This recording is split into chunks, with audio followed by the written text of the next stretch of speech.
नमस्कार, मैं योगेश राणा। पिछले कई दिन से उत्तराखंड में दो चर्चाएं बड़ी तेजी से विस्तार ले रही है।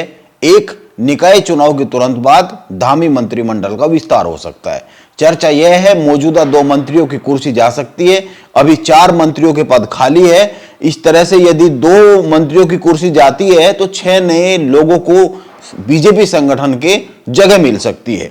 और दूसरी चर्चा यह है निकाय चुनाव के तुरंत ही बाद धामी सरकार दायित्व बांट सकती है। उत्तराखंड बाल अधिकार संरक्षण आयोग, महिला आयोग के अध्यक्ष की कुर्सी खाली है। श्री बद्री केदार मंदिर समिति के अध्यक्ष अजेंद्र अजय का भी कार्यकाल पूरा हुआ है, इसीलिए यह भी कुर्सी खाली है। और इसके साथ ही उत्तराखंड अल्पसंख्यक आयोग के अध्यक्ष की कुर्सी भी करीब 1 साल से खाली पड़ी हुई है। इन सभी खाली जगह को निकाय चुनाव के तुरंत बाद भरा जा सकता है। इसीलिए मंत्री बनाए जाने की चर्चा और दायित्वधारी के पद दिए जाने की चर्चा बड़ी जोरों से इन दिनों उत्तराखंड में चल रही है, बीजेपी में चल रही है। अभी मुख्यमंत्री पुष्कर सिंह धामी दिल्ली यात्रा पर गए थे। उन चर्चाओं को और अधिक बल मिला है, प्रधानमंत्री नरेंद्र मोदी से मिले भी हैं। अब इन चर्चाओं के बीच सवाल 2 है। एक, मंत्रिमंडल विस्तार की चर्चा कोई पहली बार उत्तराखंड में हो नहीं रही है। हर दूसरे तीसरे महीने इस तरह की चर्चा शुरू हो जाती है। तकरीबन 2.5 साल का कार्यकाल मुख्यमंत्री पुष्कर सिंह धामी का हो गया है और हर दूसरे तीसरे महीने इस तरह की चर्चा हो जाती है, लेकिन मंत्रिमंडल का विस्तार नहीं होता है। अभी निकाय चुनाव में बीजेपी को कई जगह पर अच्छी खासी बगावत का सामना करना पड़ा है। कई सारे लोग अभी भी मान नहीं रहे। बीजेपी ने अल्टीमेटम दिया है। महेंद्र भट्ट ने कहा है कि जो नहीं मानेगा उस पर एक्शन लिया जाएगा। इसीलिए सवाल यह भी उठ रहा है कि यह जो चर्चा शुरू हुई है मंत्रिमंडल विस्तार और दायित्वों को दिए जाने की, तो क्या यह चर्चा केवल इसलिए पैदा की गई है ताकि बगावत कहां कहां पर हो रही है इस पर से ध्यान हट जाए, संगठन के लोगों का पूरा ध्यान इस पर आ जाए कि कैसे मंत्रिमंडल में जगह मिलेगी और कैसे दायित्वधारी की कुर्सी तक पहुंचा जा सकता है। जाहिर सी बात है मंत्रिमंडल में उसे ही जगह मिलेगी जिसे मुख्यमंत्री पुष्कर सिंह धामी चाहेंगे और दायित्वधारी की कुर्सी भी उसी को मिलेगी जिसे मुख्यमंत्री पुष्कर सिंह धामी चाहेंगे और बगावती तेवर अपनाने वालों को तो जगह नहीं मिलेगी। अब दूसरा सवाल, यदि मंत्रिमंडल का विस्तार होता है तो किस किस मंत्री की कुर्सी खतरे में पड़ सकती है। यह सवाल बार बार उठता है। जब भी मंत्रिमंडल विस्तार की बात होती है तुरंत यह सवाल आता है। वैसे तो इस सवाल पर बीजेपी कभी भी किसी तरह का जवाब नहीं देती है। चर्चा यह है, कुछ समय पहले भाजपा के केंद्रीय नेतृत्व ने उत्तराखंड के मंत्रियों के कामकाज को लेकर एक रिपोर्ट मांगी थी। उत्तराखंड से रिपोर्ट जा चुकी है। उत्तराखंड की धामी सरकार में इस वक्त 7 मंत्री है। 1 सतपाल महाराज, 2 प्रेमचंद अग्रवाल, 3 धन सिंह रावत, 4 गणेश जोशी, 5 सुबोध उनियाल, 6 सौरभ बहुगुणा और 7 रेखा आर्य। सबसे अधिक सवाल बार बार धन सिंह रावत के विभागों पर उठते हैं।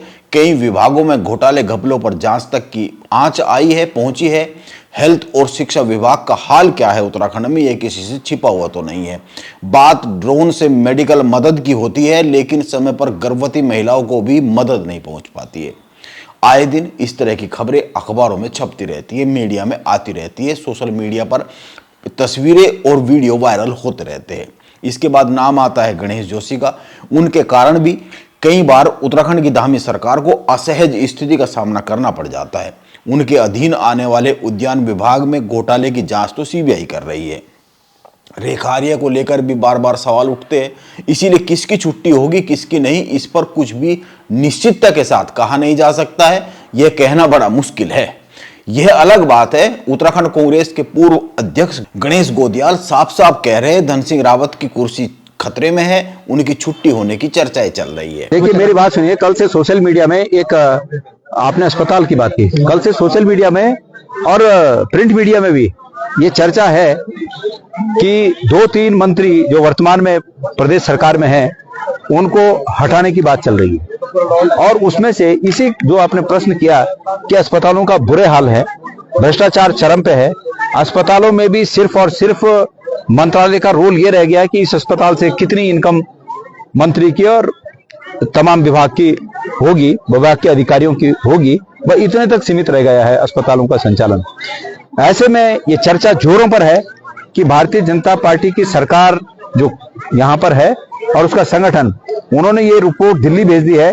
अब देखना है कि माननीय हमारे प्रधानमंत्री जी और गृह मंत्री अमित शाह जी स्वास्थ्य विभाग में फैले इस भ्रष्टाचार को क्या पुरस्कृत करते हैं या दंडित करते हैं, ये देखने की बात होगी। किस मंत्री की छुट्टी होगी और किसकी नहीं, इस पर तो जैसा कि मैंने कहा कुछ कहा नहीं जा सकता निश्चितता के साथ। पर एक बात तय है, कई मंत्रियों से बहुत से महत्वपूर्ण विभाग छीनने तय है। जब भी मंत्रिमंडल का विस्तार होगा, बीजेपी अक्सर फैसले लेकर रख लेती है, उन फैसलों को लागू किया जाता है सही समय आने पर।